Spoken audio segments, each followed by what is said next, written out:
皆さんこんにちは。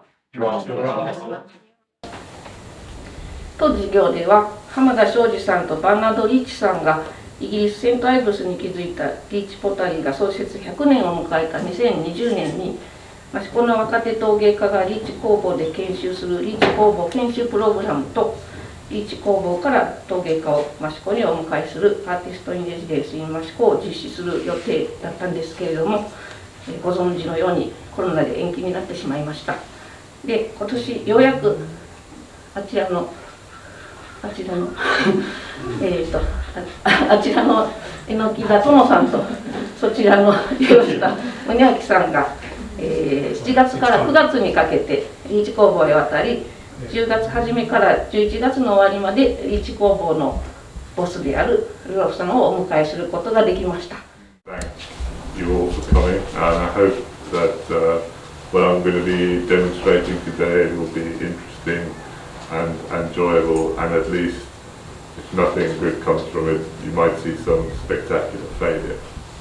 今日は皆さんお集まりいただいてありがとうございますということと、今日本当に皆さんたくさんの方が来ていただけてとても嬉しいですということと、これから実演することが皆さんにとって興味深いものであればいいなって、なんかちょっとびっくりさせられたらいいなというふうに思っています。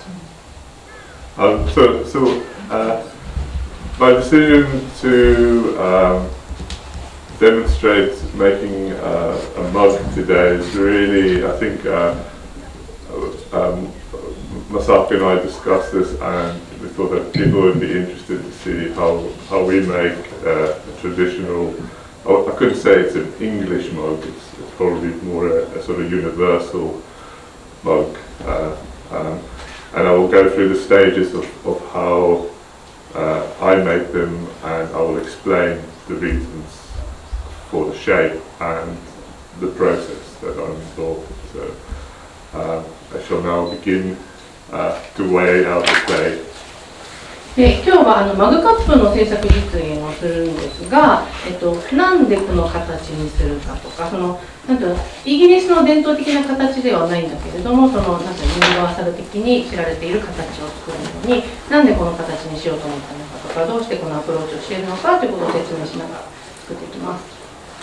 So this way of making, so we typically weigh out the clay and make them into balls and then throw them on the wheel, which is different to the way Japanese potters make them. 日本の作家さんとやり方がちょっと違うかなと思うんですけど、先に粘土を測って、それからロクロで引くっていうやり方をします。So this weight of clay is 2.8 kilograms. 今 2.8 キロの粘土なんですけど、which is enough to make 8 mugs. で8個のマグを十分作れる量ですね。So I'm now wedging the sort of Western way, which we call the bull face or the bull head way. 今粘土土を練ってるんですが、この練り方、呼び方がブルフェイスウェッジ、牛の顔の形になる練り方です。This way is I find more useful for smaller amounts of clay, whereas the Japanese way of spiral wedging is much better for large amounts of clay. 日本でよく使う菊練りですね、ねじれて練る方法はもっと大きい、サイズの粘土というか、粘土の量が多い時にすごくいいんですけど、そんなに量が多くない粘土の時はこのブルフェイスウェッジがいいかなと思っています。So this is how I like to make weigh out the clay, is just simply or roughly form this into a cube, and then I know if I cut this into 8 slices, I will have more or less the similar weight for the shape I'm making. 練った土を、四角キューブ型にしてから8個に切ると、だいたい同じ重さの粘土ができると。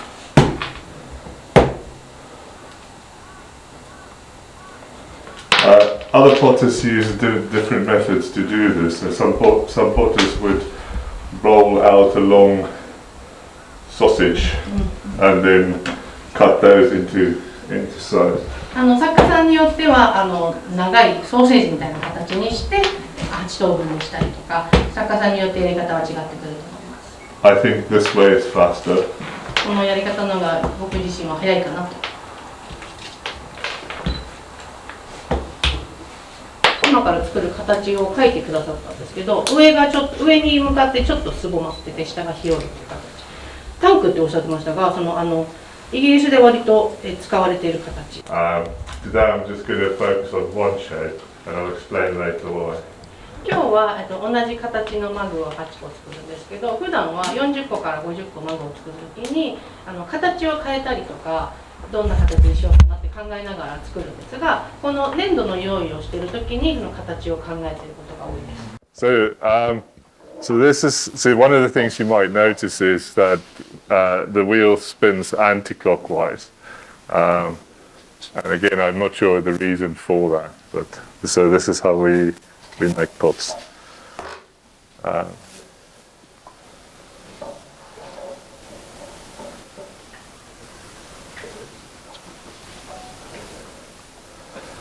So at the Leach Pottery, we would typically expect a potter who works there to be able to make about 100 of these a day. リーチ工房で働く陶工たちには1日で100個作る、マグを100個作れるってことをエクスペクトなので、期待してるとか、それがちょっと条件的な風になってますね。Although I prefer less, as long as I prefer better quality than quantity. でルロスさん自身は100個作れるということよりも、ちょっと数が少なくてもクオリティが品質がいいものを作れるってことを期待していると。作るマグの形はだいたい頭に入っていて、先ほどお見せした形なんですけど、一つ一つにキャラクターを、マグの一つ一つにキャラクターを持たせたいので、作っている過程で出てきた特徴だったりとか、そういうものに目を配りながら作っていきます。Get rid of it, and I don't like using lots of tools, but for this small shape, I usually use just this tool and maybe this one. 今2種類のヘラを見せてくださったんですが、作ってる時にたくさん道具を使うのはあんまり好きじゃないというふうにおっしゃってるんですが。The handle of this was destroyed because someone left it next to the kiln. ああ。誰かがね、窯の中に置きっぱなしにしちゃったみたいで、ものをハンドル持ち手がなくなりましたっておっしゃってますね。I prefer it like this. でもこの方が使いやすくていいなっておっしゃってます。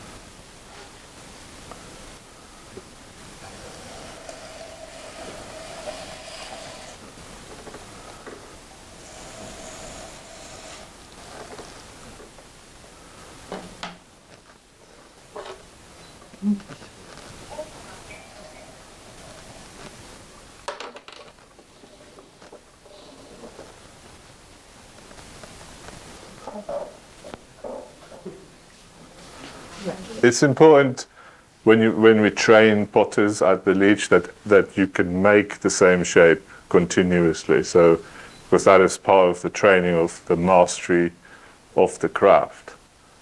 リーチ工房で働く焼き物を作るっていうことは一個一個全く同じものを作れるっていうこともすごく大切なんですけれども。But I feel after that, after you've mastered the craft, you should abandon the rigidity of making repetitive work because I think for handmade pots to have personality is the most important thing, and the only way for them to have personality is if they vary a little, if they vary slightly.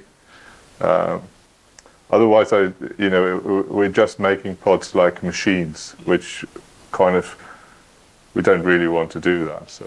同じものを作れることの大切さもありつつ、手で作っているということ、一人の人間が手作業で作っているからこそできるっていうのが、その一つ一つのものにキャラクターを持たせることだと思っているので。This obviously makes it difficult if you're working in a pottery where you employ several people, because in such a situation you can't all make different pots. It would be too chaotic, and the vision of the pottery's design will get lost. So this way of working is only really if you're working by yourself or yourself. でリーチポタリーだけじゃなくて、どこかの製陶所みたいなところに勤めていたりとか、職人としてそこに入っている場合は作らなきゃいけないものがあったりとかして、自分の個性だったり個人の表現っていうのができなくなってくるいうことがあると思うんですけど、それはちょっとカオスかなっていうふうにロフさん自身は感じていて。I noticed that I'm talking a lot, so I'm going to have to go quicker. ちょっと喋りすぎかなってご自分で先ほどのちょっと続きなんですが、人の手で作るってことは、その同じものをどんだけ作ってもやっぱりどっかしらに違いが出てくると。同じものを作れるからどんどん作るっていうのだと、機械が作ってるのと変わらなくなってしまうっていうのことをおっしゃってました。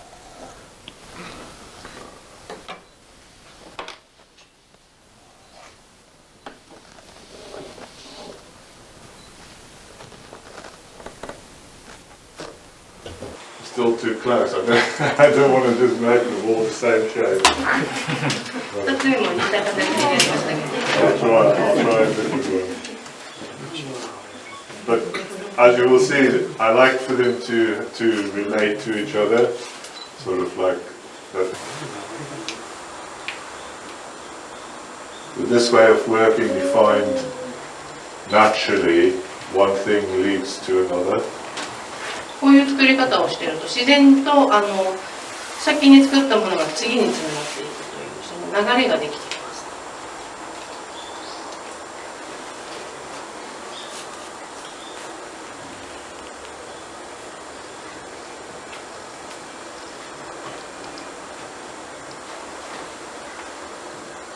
The art is in being able to tell the good ideas from the bad ideas. グッドアイデアとバッドアイデアの違いをね、語れる作家になりたいな、作家でありたいなというふうに思いますね。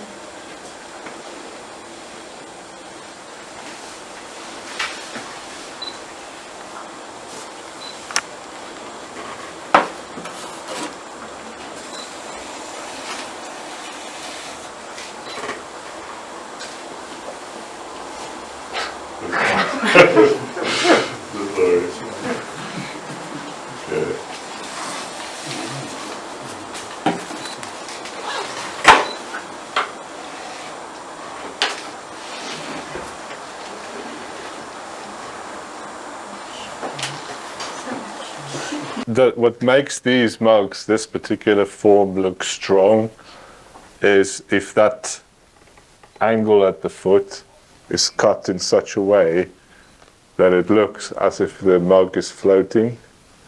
If the angle is more obtuse, it looks heavy. この形を作る時のこの高台というかそこの削り方は、決めてあるんですけど、ちょっと浮いてるように見えるっていうのと、形がしっかりしたので強く見えるっていう、ちょっとその削り方が斜めが急だったりするとまたちょっと違うなってくると。You don't use leather for lead. No. Why you don't use? Why?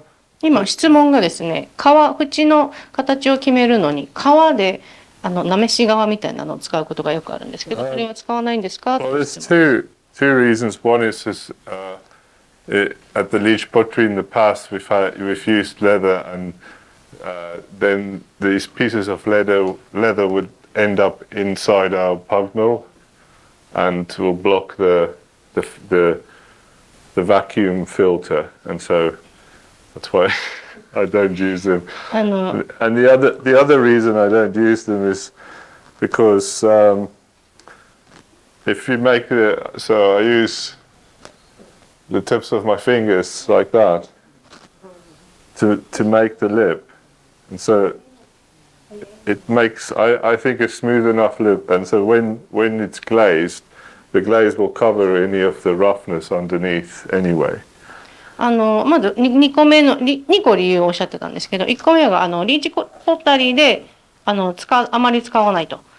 でその革の端使い終わった後の端切れとかがその辺に捨てられちゃってたりとか、掃除機のフィルターにバッて挟まって掃除機が使えないとか。I see also a lot of potters they go through processes which is fine if you follow the logic of the process, but I often see potters doing the leather and then later turning the pot around and sticking it onto the wheel head for trimming, which to me makes no sense because then you're destroying the smoothness of the rim, which is already made. 2つ目の理由がその指を使ってやることで同じような形をちゃんと好きな形が作れるっていうのと、今、革を使って形を整えた後に削りの際にカップひっくり返してその今削ったところを下に置いてるっていうのをよく見るとちょっと理にかなわないというか。I think it's important for us to question the things we do in the craft, because often the reasons why they are done are no longer relevant or they've been lost in memory or in time. 今みたいなその作ってる過程での質問とか、自分がやってることをこの人は何でやってないんだろう、なんでやらなくなったんだろうっていう質問をするのってすごい大事なことだなと思います。Okay, so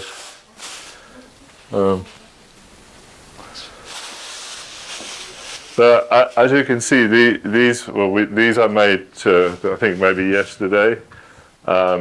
So this is for all you potters out there. Now we're sort of moving into the secrets of making successful handles, because that's one of the things that potters struggle with, especially when they are learning. So one of the most important things is to do it at the right time. 今並んでるカップ見ていただければわかると思うんですが、先に作っておいたものです。で、取っ手をつける、ハンドルをつけるっていうことを今からやっていただくんですけど、これがなんていうの、陶芸家として作家として成功するのにとても重要なポイントになってくるかなと思っていて、取っ手をつけるタイミングが全てだっていうふうにおっしゃってます。If the pot is too dry, especially at the top, the chances of success with the handle becomes lower and lower because of the shrinkage, the difference in shrinkage of the clay. It will crack. カップの特に上の方がですね、乾燥しすぎてると取っ手をつけるのがどんどん難しくなると。っていうのもその収縮率が変わってきてハンドルをつけたとしても割れてしまうクラックだからひびが割れたりとかっていうこういう風になってしまうのでハンドルをつけるタイミングっていうのがなんていうんだろう、まだ勉強している段階の人にとっては割と大変な部分なんじゃないかなと思って見てます。And then the next stage is preparing the clay for the handle. So once you've wedged it, so this is there are many ways to make handles. So there's some in industry they use molds which they pre-make the handle and then just attach. But today I'll be showing you the traditional method, and for these you could probably call English handles, because it's in ceramics. It's one of the things that I think the English are famous for, is for their handles on jugs and mugs. イギリスで伝統的に使われているジャグとかね、マグにつけるハンドルのやり方を今からお見せするんですけど、ハンドルの付け方って結構いろいろあって、型でもう作られているものをつける方法もあったりとかするんですが、今日は伝統的な方法で。So to prepare this, you're thinking about something that's like the shape of a carrot. 人参みたいな形を作って。So you don't want it to be too thick and too thin. It needs to be tapered because that's really important in the process. That's another, I wouldn't say it's not a secret, but that's one of the very important critical things in making a successful handle is the shape of this. 人参より大きくても小さすぎてもダメっていうのがシークレットではないけども割と大事にされているメソッドやり方で、やっぱりそれより大きすぎたり小さすぎたりすると取っ手付けはうまくいかないっていうふうに。And then right. So the next stage is where the other thing just shortly is you don't want this to be too heavy. Often people make the mistake of making, so this weighs it's just over a kilogram, so which is kind of the perfect amount of clay you can make. With this you could probably make about 20 or so handles. So it's plenty there, and yeah, if it's too heavy, your arm will get tired, and you don't want that. この土の量でだいたい20個ぐらい取っ手が作れるそうなんですけど、腕が疲れないようにとか、それいろいろ考えて重すぎなくしたりとかいうその土の量をね調節するのは大切です。So the steps in making a handle is you first want to use never too much water and not too little water. It's just finding the right balance. So to start off, you just want to smooth the part of the handle. So この表面を今スムーズにする作業をしてるんですけど、水をやっぱりつけすぎてもつけなすぎてもいけないので、自分にとってというかその土にとってちょうどいい水の量を把握するのが大事です。And so in this movement, you don't put too much pressure on it. 押しつぶしすぎないように伸ばしていく。So because what's happening is gravity is doing its job. It's doing your job. 重力で勝手に伸びていく下がっていくものなので無理に引っ張らないこと。And so then as you move close, you start. So once you've got kind of a good starting point, then you begin to. のスタートポイントがここで見えるかなと思うんですが。Then you begin to apply more pressure, and so. 段階まで来てからちょっとずつ手に力を入れていく、押す力をちょっとずつ入れていく。So there's two basic positions for your hand, and the thing about handles is that each person will make a different kind of handle because of the shape of your hand and the size of your hand. So that will depend on you. So 作家さんとか作り手によって手の大きさとか手の形ってみんな違いますよね。なので私が作るハンドルっていうのができてくるはずなんです。So the important thing to know is the movement where I use my thumb on either side, or I can use it down the middle. 指の位置は大体あの辺ですね、真ん中ら辺か。This is where you apply more pressure. On the thumb. Yes. 親指にちょっとずつ力をかけていくようにします。So I will show you the movement. So this keeps going. マスクがだんだん上がってきちゃって。And this movement is the next important movement because with this movement you use less pressure. It's just to less pressure. Less pressure.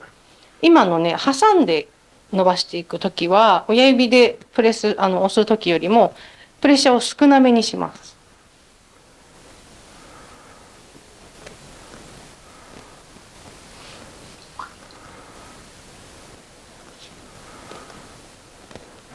So this is the shape that I like to use.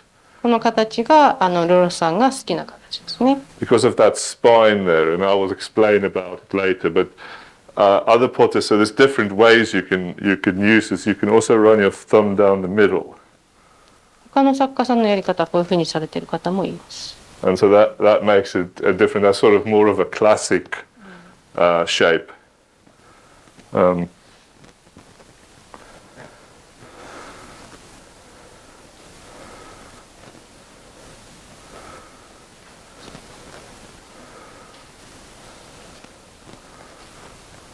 So I'm going to take some off now and place them on the table. These will be one of two types of handles that I will show. 今日2種類のハンドルの付け方をお見せするんですが、ちょっとそれ用に土を切っていきます。My favorite type and my less favorite type. 自分が一番好きなタイプのハンドルと一番好きじゃないタイプのハンドルを見せてください。Also, I don't like making handles. I always feel like I'm working for other people when I'm making handles. 自分がルロフさんハンドル作るのあまり好きじゃないそうなんですが、他の人のために働いているような気になるそうです。So our potters in the West are doomed to make handles forevermore because of the desire of rich Westerners to drink tea. なんていうの、お金持ちの方たちが紅茶とかお茶を飲むために作られたっていう始まり方があるので。But without knowing how to hold a teacup, and so they wanted handles when tea and the porcelain first started going to the West. 西洋の文化の貴族たちの習わしというか、持つ場所がないものに持つところを作ってくれっていうところから始まっているハンドルなので。Prior to tea going to the West, handles in England or in Europe are usually only on large jugs or containers or ornamental pottery. でもともとイギリスではですね、もっと大きなジャーとか水差しというかピッチャーみたいなものですねにもっと大きなものにハンドルは使われてたので、マグにはもともと使ってなかった。Everyday drinking vessels were just simple cups, like without a handle.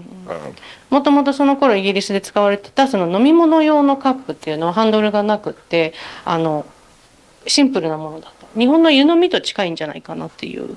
Is it similar to 湯飲み in Japan? Yes, but without the foot.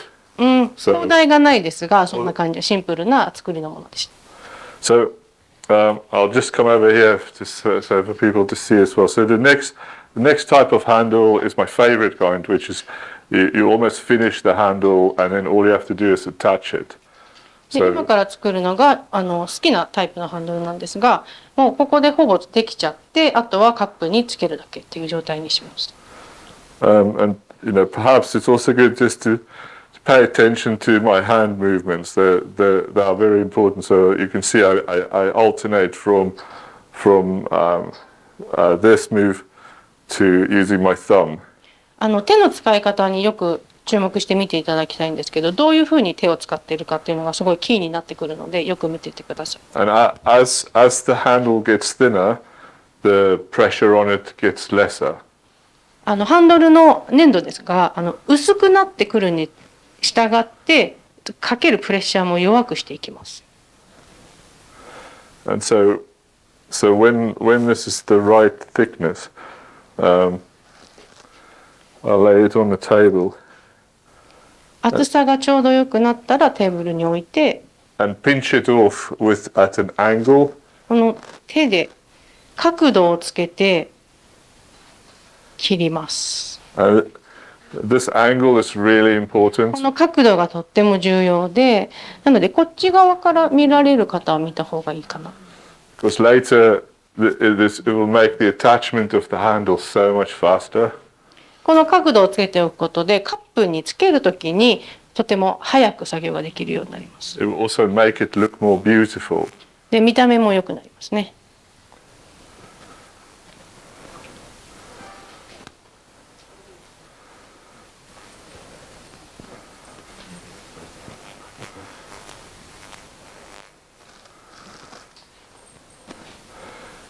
The only way to learn how to do good handles is to practice. ハ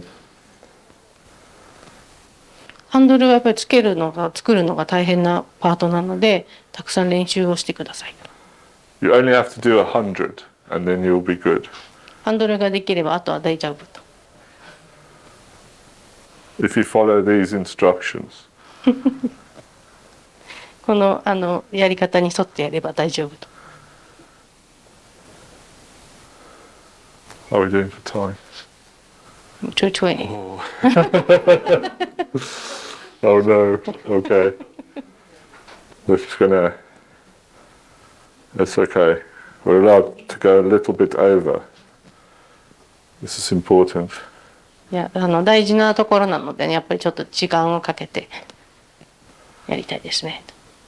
Good handles is really the secret of success to a good mug or cup. いいマグを作るのに、ハンドルをきちんとつける、きちんときれいにつけられるというのがやっぱりキーになります。Whereas with the Unomi, it's about the quality and the shape of the foot and the lip that makes with a mug once you put the handle on. That's the same thing. The foot of Yeah, for Unomi. 湯飲みの高台が大事なのと同じぐらいマグカップのハンドルは大事です。A bad foot ruins a Unomi. 高台がまずいと湯飲みがまずくなるというね。So does a bad handle ruin a mug. なので、Okay. ハンドル次第でマグが So 違ってくる。 first I'll do the handle I don't like doing. 今これから嫌いなやり方を見せます。So this is one method that we use at the Leach. リーチ工房でやってるやり方なんですが、Well, I love it. リーチ工房経験者がなんか笑ってますので後で聞きましょう。Maybe I do this style. トモさんはこちらのやり The 方が reason I don't like this is because it's more complicated, but it does make I think it's easier to make the mug looks beautiful or look good. Whereas the other method, you have to have a better eye and sense of space when you touch it. More experience. Yes. 今からやる方がトモさんこっちの方が好きだっておっしゃってたんですけど、ルロフさんにとってはもうちょっとね複雑になってくるっていうような。ただちょっと綺麗に形を整えるバランスをよく作るのはこっちの方がやりやすいかもしれない。こっちのもう一個のやり方はもうちょっと経験というか目が必要。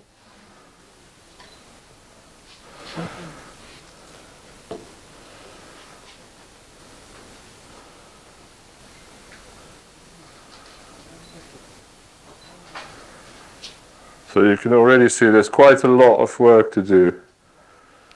見てわかると思うんですが、やることがね結構多いのがこの付け方ですね。And if you're messy like I am, it's difficult to keep your hands clean. で手が汚れてるとやっぱり汚れがいろんなところについちゃうので手をきれいにしておかなきゃいけない。で、このやり方だと手も汚れがつきやすいので。As you touch the mug, you put clay all over it, and it makes it's just, I think, harder. いろんなマグのいろんなところに汚れがつきやすいのでちょっと大変だっていう。Also, if it goes wrong, you have to completely clean the mug off. There's so much work to do to reuse it. ちょっと失敗したりした時にやり直しが効かないというか全部きれいに取り除かなきゃいけないのでそういう手間も出てきちゃう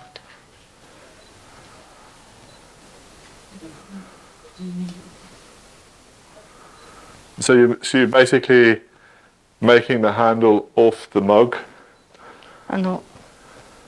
マグと離した状態ですね。今のこういうつけながらだけど取っ手だけまた別に作ってる感じです。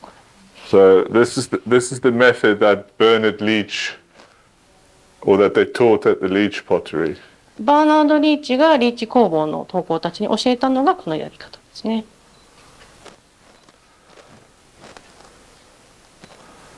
And so now, I'm guessing that this is about the right length to attach the bottom. そこにハンドルをつけるのにこれぐらいの長さとか厚みでいいなっていうふうに私は今見てます。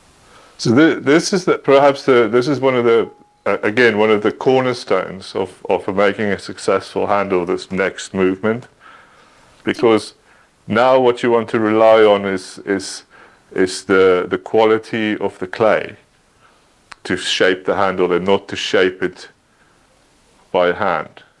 ここが今下に、底の部分にハンドルをつけるのに大事な場所なんですけど、粘土のクオリティというか品質ですよね。どういうふうに粘土が動くとかっていうのをよく知ってることがすごく大事になってくるポイントです。And so just gently holding the base, you kind of find the shape just using gravity. 重力をうまく使いながらですね、よく目で見ながらここっていう場所を決める、形を決めていく。And so you can see it's got a natural flow. And if you look at traditional European beer tankards or so, they have that kind of shape. ヨーロッパのビアマグですね。伝統的なビアマグの形と見比べても、すごく自然にカーブができていて、ハンドルがきれいについているという状態ができました。And so I can change that if I want by simply putting it upside down, and it will find its sort of natural place. So the handle we make at the Leach is like that. We call it soft 7. ソフト7っていう言い方のリーチ工房のハンドルがこの形なんですけど、もし今みたいに形を変えたい場合は逆さまにしてちょうどいい場所を探すっていう作業をします。So that's not too bad, really. I'm kind of quite happy because I この always ハンドルの出 miss 来に these すご out. く満足してました。Right. Now my favorite handle. 今度次は Easy ですね、 handle. ルロクさんにとってやりやすい方というか好きなやり方。So these I've already. So obviously these are the ones we made. もうすでにハンドルは作ってありますが、Choosing the position of where the handle will be attached つ depends け on る the 場 shape 所 of を the mug. 選びます。 But with this, maybe about 3/4 or 2/3 up is the best place to attach it. この辺の3クォーターとおっしゃってますが、その場所をまず決めてですね。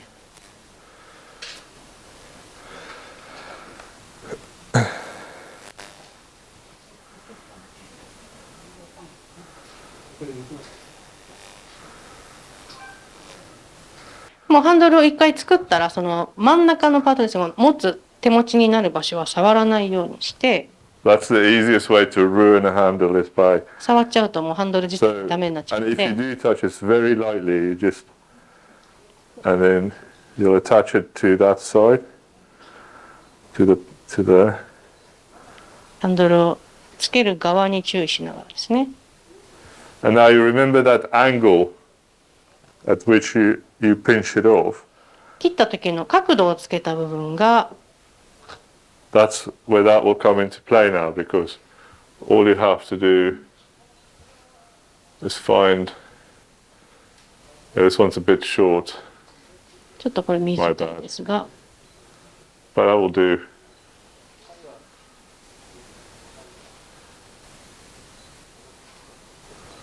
And so you have your handle, and this one, you can.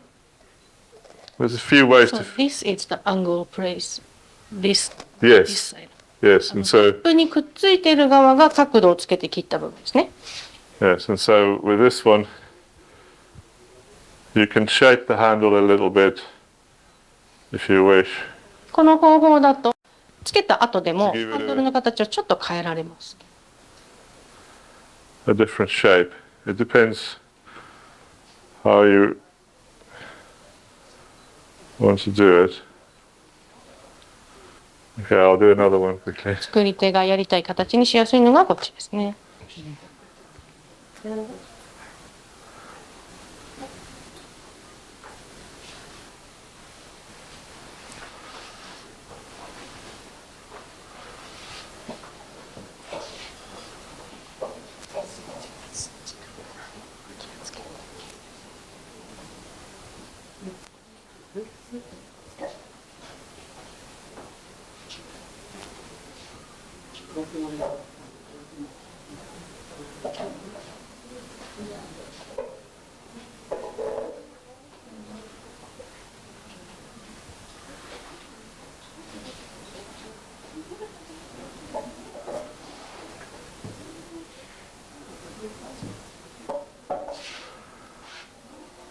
Huh. Right on time. And so this is the basic forms of handle これが基本のハンドルの that 形です that I ね。 like to use. So I like that side because it's much quicker, and I feel like the handle has a bit more personality. 2個目に見せた方法の方がハンドルに個性が出る、パーソナリティが出るので、そっちの方が私自身は好きですと。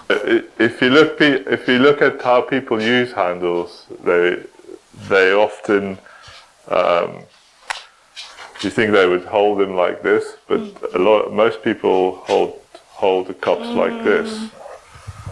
2つ2本指でこうやってギュッて握るみたいにハンドル持つ人もいると思うんですけど、今ルロフさんが使ってるみたいに指引っ掛ける感じで。Only when you serve it, often you hold it like that. So, and then if you bring it, or if you carry more than two, you sort of like this. 人になんでお出しするとき、提供するときにこのギュッて握る感じの持ち方をすることが多いんですけど。And obviously, when the drink is very hot, it's easier to hold it like that. But then, as you drink, you tend to hold it like that. 飲み物が冷めてきたりとか握りやすい温度になってきたりするとこういう引っ掛ける形で持つ人がよく見かけます。So I guess that concludes the first part of はい、じゃあここで前半がここまでになります。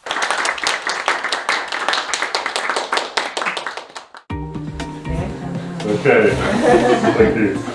So again, I cannot stress how important it is for a successful mug is for the mug or the pot and the handle for this not to be too dry. If this is too dry, you're just fighting a battle all the way. マグが乾きすぎちゃってるとちゃんと取っ手がつけられないっていうそのマグと取っ手の戦いみたいな。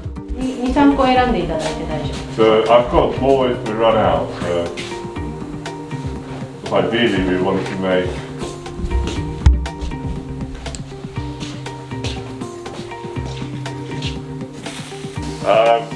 right.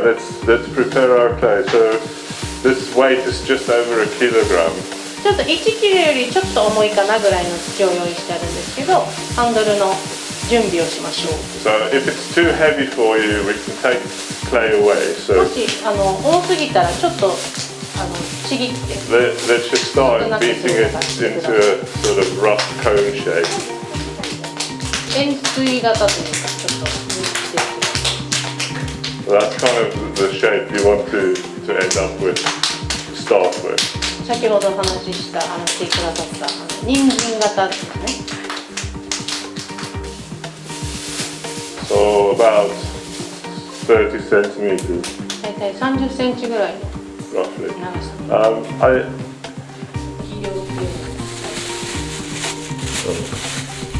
And as you know, if you're making 100 mugs, I do many things right-handed. So, okay, so hold it. So in front of you is a bucket of water.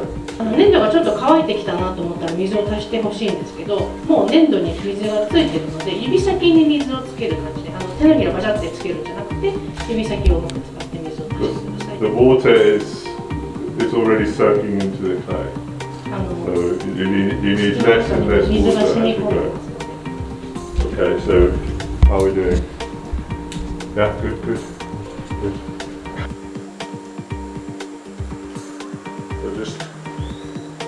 But don't forget, don't let this stay too thick. So always work to a thinner at the bottom. 最後に向かって下に向かって細くなって薄くなっていくことを意識してください。And if you notice this becoming too thicker at the bottom, just break it off at the thinner point there. 下が分厚くなってきちゃったなっていう場合は下切っちゃってちぎっちゃってそこからまた薄く伸ばしていくと。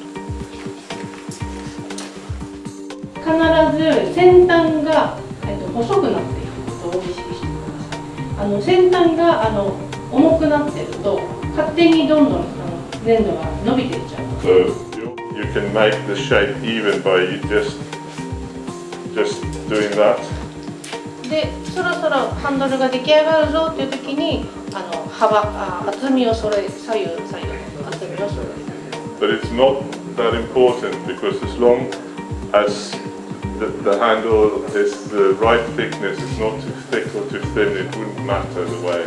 で、ハンドルの厚みを左右で揃えることはそんなに重要ではなくて、ハンドル自体の厚みがきちんとちょうどいい厚みであることがより重要です。Okay. So, and if you notice this becoming too thicker at the 最後に挟んで。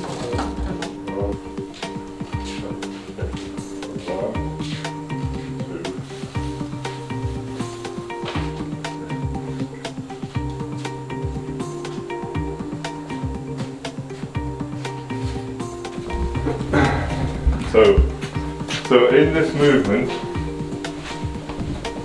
this movement with the thumb, you use more pressure. 親指を動かすときにはもうちょっと力が入っている状態。This movement, this is how you want to stretch it. Okay, how are we doing? So the first one's almost there. Okay, let's pinch this one off. 1個目のハンドルを机で切ります。So about 10, what's that? 12. Pinch it off at an angle. 角度をつけて挟んで切る感じです。Okay, that's good, but sharper. Yeah. Yes. Good, but it's quite thick because this one technology started over 100 years ago. That clay Mashiko is very difficult.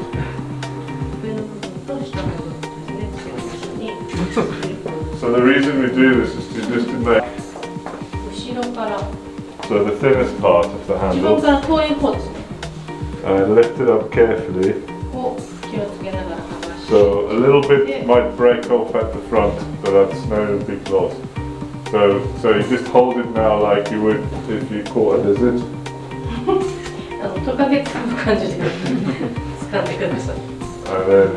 親指の下に先っぽを乗せて and then at that angle that you pinched it, 角度つけて切った部分が just push it gently, not too hard, just 上の部分で just push it 押し付ける強すぎないでちょうどいい感じで押し付けます until you can see it's attached. くっついてるなっていうのが分かったら And then you move onto your right hand. 右手で pick the mug up with your left hand. カップを左手で持って持ち上げる And then trying to so don't touch the handle in the middle. It's really important because that way you will. 中心部途中を触らないのがすごく大事です So just try and find the right place to attach it to. So roughly about there. の場所を決めて Yeah, so that's a good, you've got a good shape there. Perfect shape.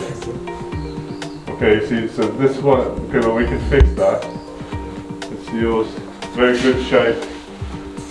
Very good shape. Okay, so now, once you've done this, the hard work is done as far as touching the handle. So you can just push that down. Don't do anything about that yet. So handles are funny because they look like ears.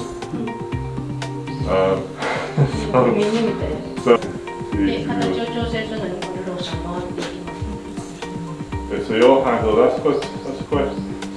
I'll show you how to finish it.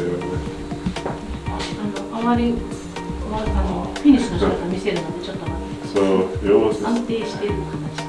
this handle to be this way. 途中で直るのはやめてねっていうふうに。 And you でその直すときに指をそこに置くことでそのラインを崩さずに直せる。 because of some old leach pots or some English pots, they're often, again, I'm not saying you should do this, but I personally won't because I don't like it. ルロスさん自身はやらないし、これをやるべきだよって言ってるんじゃないんですけど、リーチポタリーでこういうのを見たことあると思うんですけど、よくやってるやつですね。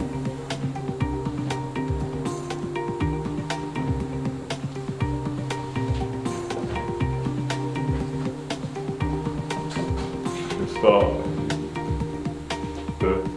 and to remember this is to attach the clay to the. I think I work much better when no one's watching me. 見てるの手が違う。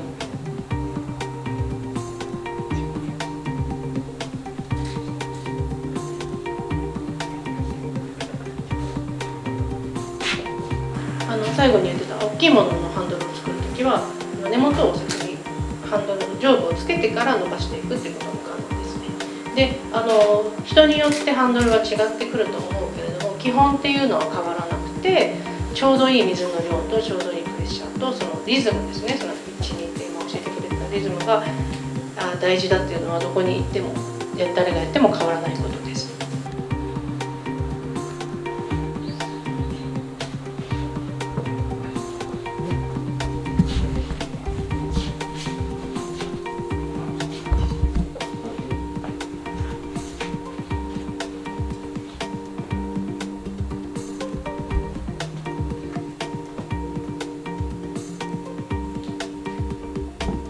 It's round. It's fine. I would. So because when you cut it, you avoid it. Inside プロトタイプです。ここはもう上上げな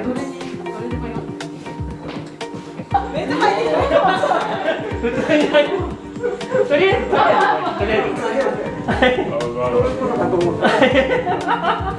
はい、バナナリー、バナナリー、あ、浜田翔